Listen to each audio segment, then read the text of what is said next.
All right, local lawmakers in Washington are once again trying to give voting rights to people without U.S. citizenship. But is that a good idea to you? Let's debate it with Corey Stewart, chairman of the Prince William County Board of Supervisors over in Virginia, and Nomiki Kunst, co-founder and executive director of the Accountability Project. First off, let me ask you, Corey, do you have a problem with this? Absolutely. I think it just, for those of us who are neighbors to the district, it does go again to show that the only thing more dysfunctional in Washington than Congress is the D.C. City Council.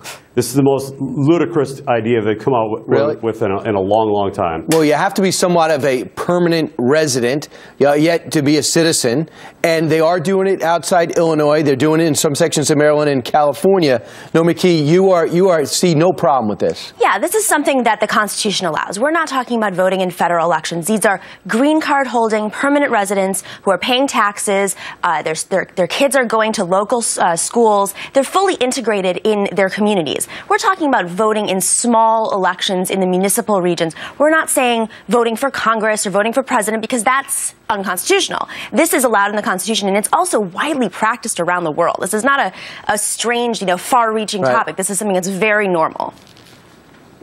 Corey, you're not talking about running for president. It's been done before, and these people are on track. But is this what was intended with our Constitution? Absolutely not. I mean, I would agree with Nomiki that there's nothing wrong with these people. They're fine people who have come to our country. They've got permanent residency. They've done it legally. But the right to vote is the most sacred right that we have as citizens, and it is a right that is reserved for citizens. And keep in mind this. Probably more than any other city in the United States, Washington, D.C. is chock full of embassies, the IMF, the World Bank, other international institutions. We have lots of international presence here and a lot of permanent residents, and this will have a significant impact on the vote and a dilution of the vote in the District of Columbia.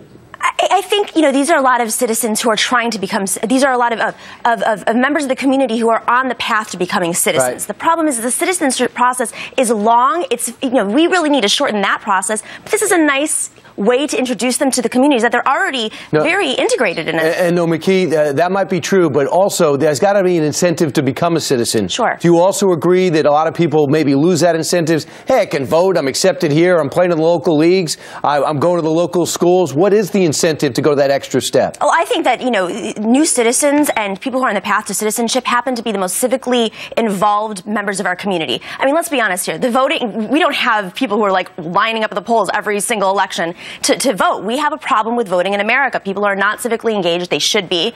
And new citizens are the most civically engaged members of our communities. So this is an incredible way for them to exercise their involvement in the community as they're waiting to become citizens.